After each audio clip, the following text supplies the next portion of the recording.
Hello दोस्तों, राधे राधे, जय श्री कृष्णा। तो आज की कथा बहुत ही सुंदर होने वाली है, तो सुनते रहिएगा। जीवन में कई बार हम ऐसे मोड़ पर खड़े होते हैं जहां सही और गलत का रास्ता साफ दिखाई नहीं देता, जहां हर रास्ता किसी न किसी पीड़ा से होकर गुजरता है। कल्पना कीजिए, एक तेज गति से दौड़ता हुआ रथ एक ही दिशा में आगे बढ़ रहा है। रथ को रोकने का कोई उपाय नहीं।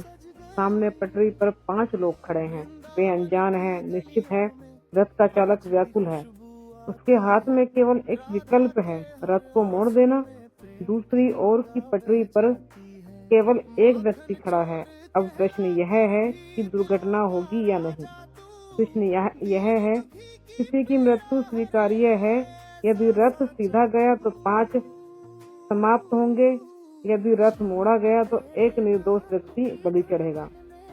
मन कहता है 5 को बचाना चाहिए, पर आत्मा पूछती है, क्या तुम किसी को जानबूझकर मार सकते हो?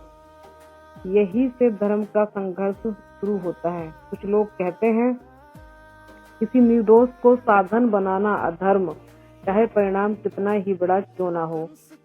अब एक और दृष्टि सोचिए, आप रथ के चालक नहीं हैं, आप केवल एक दर्शक हैं।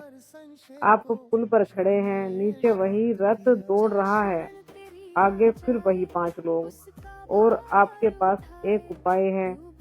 आपके पास खड़ा एक व्यक्ति जिसे धक्का देकर रथ के सामने गिराया जा सके।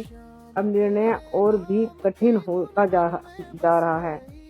यहाँ हाथ कांपते हैं, यहाँ मन बहाने खोजता है, क्योंकि अब आप केवल चुनाव नहीं कर रहे, आप स्वयं कर्म कर रहे हैं।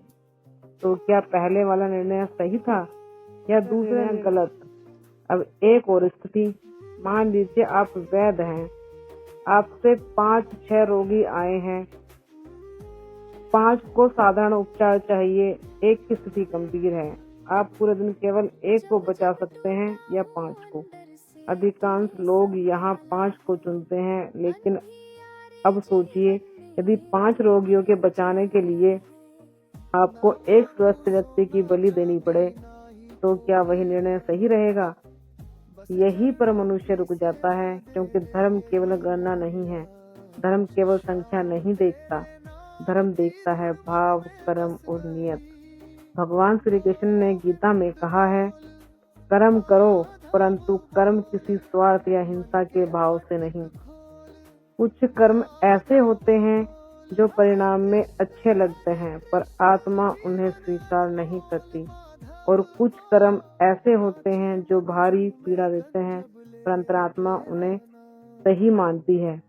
शायद इसलिए जीवन हमें साफ उत्तर नहीं देता, शायद इसलिए धर्म प्रश्न बनकर हमारे सामने खड़ा रहता है, क्योंकि धर्म कोई नियम नहीं, धर्म विवेक है, और विवेक हर मनुष्य को अपने भीतर स्वयं खोजना पड़ता है। आज आपने कोई उत्तर नहीं पाया होगा, और शायद यही इस कथा का सत्य है, क्योंकि कुछ प्रश्न उत्तर के लिए नहीं होते, वे हमें जागृत करने के लिए होते हैं। जब अगली बार जीवन आपसे कठिन निर्णय मांगे, तो केवल परिणाम मत देखिए, अपने कर्म का भार अपनी आत्मा से पूछिए, क्योंकि अंत में सबसे बड़ा न्यायालय हमारी अंतरात्मा ही होती है। जय जय श्री कृष्णा। अगर आप राधे राधे दोस्तों, तो आपको और भी अच्छी कथाएं सुनने को मिलेंगी, तो प्लीज चैनल को सब्सक्राइब करें, लाइक करें और शेयर करना ना भूलें। राधे राधे, जय